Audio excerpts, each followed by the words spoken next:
Well, hello, my name's Craig Bingman, and I'm here today at the Reefs.com booth, and I'm very excited to have a conversation today with Jim Welsh, who's the inventor of a new piece of, very exciting new piece of technical equipment, the Alkalinity Monitor.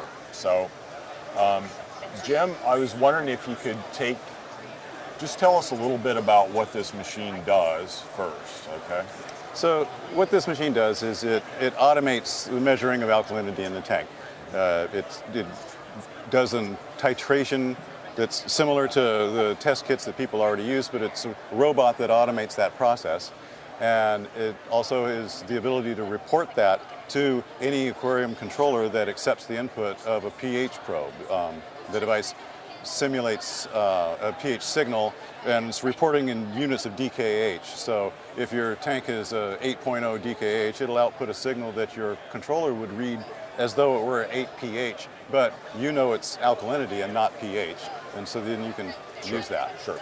So I'm looking at the box here, and all right, so there's some whirly stuff going on, and I'm wondering if you could tell me first, like there's 4 flasks around here. Seems to be 4 lines going into it. Like what's in each one of these flasks? Okay, so the first one is the sample tube. Here we have a little flask, but of course in production this would be in your aquarium or your sump, right? And then it uses a single reagent, and so the next tubing is the reagent. It uses a RODI water to rinse at the end of the cycle, and then there is a waste container for the waste output. Okay, so there's a waste line, and let's say I'm paranoid about what would happen if that spilled in the aquarium. I'm sure you could arrange not to have that happen. Yeah, that would be bad. The reagent isn't friendly. It's not horribly toxic, but it's not friendly to aquatic life, and so you would want to make sure that stays away from. So you're talking about the indicator dye now, and not the acid, or both? That's correct. The indicator dye is the concern. Okay. All right. Okay.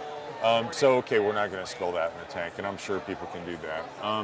I've noticed that when you were setting it up, there was a little bit of residual color in that line, and I was wondering if that was a lead-in to telling how does this instrument clean itself over time? Is there something that it does to keep, I don't know, anything from happening in the cuvette that would decrease the accuracy of the measurements? Well, that's what the rinse at the end of the cycle is for. And so the RODI rinse water, it flushes out the cuvette and drains that at the end of every cycle. Okay. And so that in my experience with this, that tends to keep the cuvette really adequately clean. Okay, so then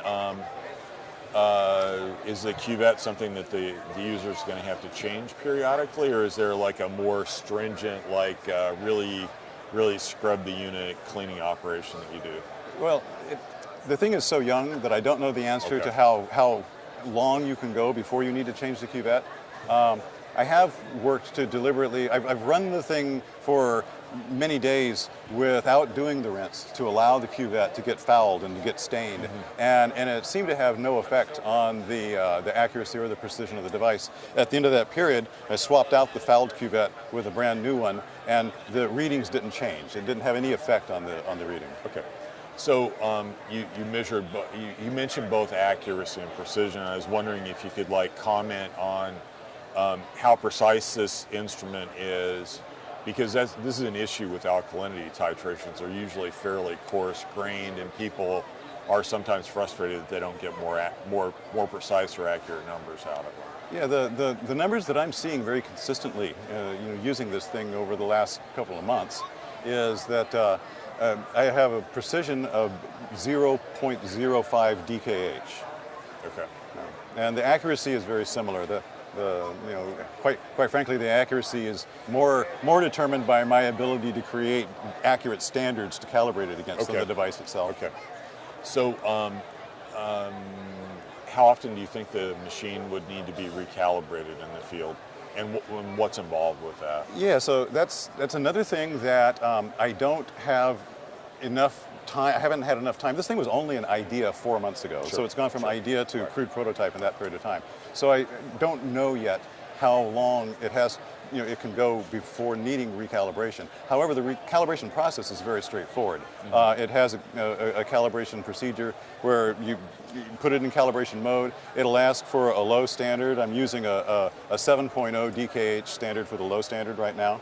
And then when after it processes that, it asks for the high standard. I'm using a 11.2 DKH high standard. When it's done with that, the calibration's done. It flushes the standards out, and it's ready to go back into production. So what would happen if you got a reading that was outside those 2 bounds? Well, the accuracy would tend to not be as good outside of a calibration range, and that's just the calibration range I'm using right now. Right. If in practice people need a different range, then we could just arrange for different standards to be used. Okay. Let's see. So the idea is that this is going to be put on your aquarium and run 24 hours a day, or at least it can be, well, right? It has in that completely unattended mode, right? Right. And I imagine that people would want to leave this on their tank for weeks and weeks, or months and months, or years and years. So these kinds of longevity questions are going to be answered over time, I think, right? As you get more machines out in the field. They're all valid questions, and they're questions that I would like to be able to answer, but again, I just haven't had enough time in developing this to have quantified a lot of these things yet. Okay. I think does it have a peristaltic pump in it? Yeah, that what moves the fluid? Peristaltic pump on the front. And there's a display on the front as well? There is a display on the front, yes. Okay. So you wouldn't necessarily need to hook it up with automation, but that pH, the BNC port on the back of this is how someone would log the data coming off of this, right? They capture it with an Apex or something like that. Exactly, yeah. And it also has a calibration mode for calibrating it simulates 7.0 and 10.0 pH standards for calibrating the device against your controller's pH meter. Okay. So stepping back a little bit, why do you think someone with an aquarium would want one of these? I mean, what's the use case here that you see? Well, automating alkalinity testing. Everybody, most people hate testing. I mean, it's a thing that you have to do. Sure. Okay, so taking just one other thing that you have to do to maintain the tank away would be helpful. But alkalinity is, one of the parameters that we monitor most closely, and it's also one of the ones that is most volatile and can have the greatest effect if it gets out of whack on your tank. Right. And so there's a lot of value in knowing, accurately what your alkalinity is. Now, this thing has the capability of doing an analysis every 10 minutes. And again, like I said, it has a precision of 0.05 DKH. Now, who needs to see with that kind of precision their alkalinity that often? It's arguable that that's overkill. Okay? And of course, it doesn't have to be run in that mode. It can be run as infrequently as you want. You can run several times a day, or it could be run once a day. But I have to say there are some interesting things that I've seen running this on my tank 24/7 with that kind of precision. And I think that this can give visibility into what's going on in our tanks that we've never had before. Right. Yeah, I certainly agree with that. So as someone who's been very interested in calcification over the years, it would be wonderful for me if there were a bunch of these on a bunch of tanks and people were willing to share the data that was coming off of them. So this is a very exciting development from my personal perspective. This is a prototype, and I'm sure that everyone asks you, and I'm sure that there's maybe not an answer to that yet, but about how much do you think one of these would cost once it gets commercialized and produced? Sort of an order of magnitude kind of estimate. Of course, everybody's asking that question. Sure. Everybody wants to know, what's it going to cost? Right. And of course, at this stage, it's a really premature question to be asking. I don't have an answer to that. What I posted online is that when people have asked me this, is right now in this early prototype phase to produce one-offs in my basement of these of these prototypes, it's about $500 in parts and a few hours of my time. Right. Okay. And now that I didn't say I'm going to sell them for $500. That didn't happen. But, That's what everyone heard. But that's what Jim. everyone heard. That's yeah. right. Yeah, but that's not what I said. What I said is it I'm cost me gonna get one $500 for in parts. $500. It's awesome. I'm just And so of course with economies of scale and manufacturing processes, streamlining things, I would hope that the cost would go down, because it seems like right now that's the worst case scenario. Well, making buying- them one at a time. buying parts, Yeah. onesie is going to be more expensive than Obviously. buying them in bulk. So there's always that. And manufacturability is something that some people are very, very good at, right? And that's a whole field. It's a whole thing that I'm not good at all. Right. So, but you've made this, and this is awesome. So, is there anything else that you would want people to know about your machine? Well, I have a couple of anecdotes. Getting back to the why would I need to see that often, that accurately. Right. I have a couple of anecdotes to share.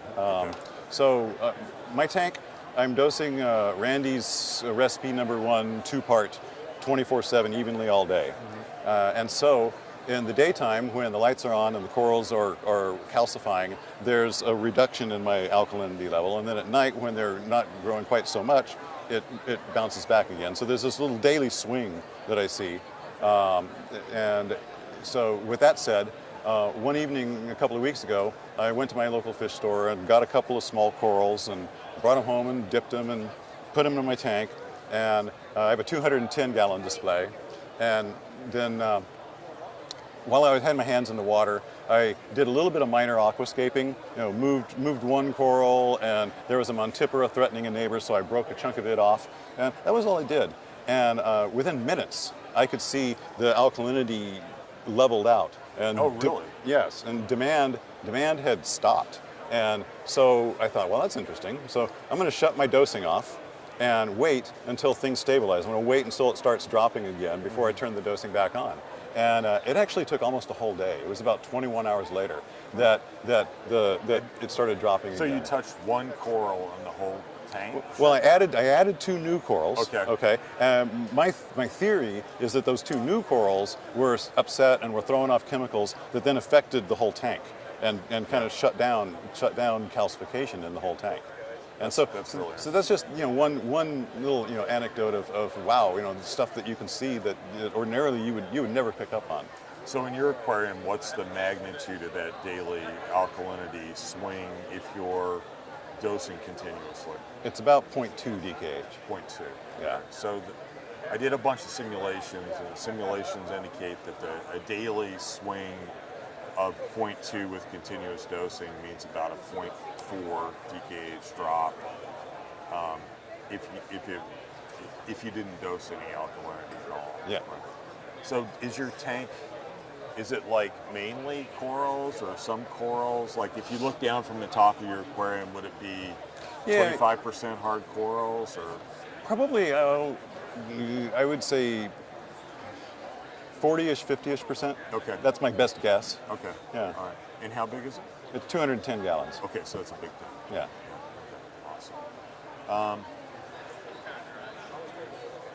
Well, thank you, Jim, very much for dropping by and talking with us about your exciting monitor. And I'm definitely looking forward to getting one for $500 at some point very near in the future. All right. Thanks, a lot. Craig. Okay. Bye-bye.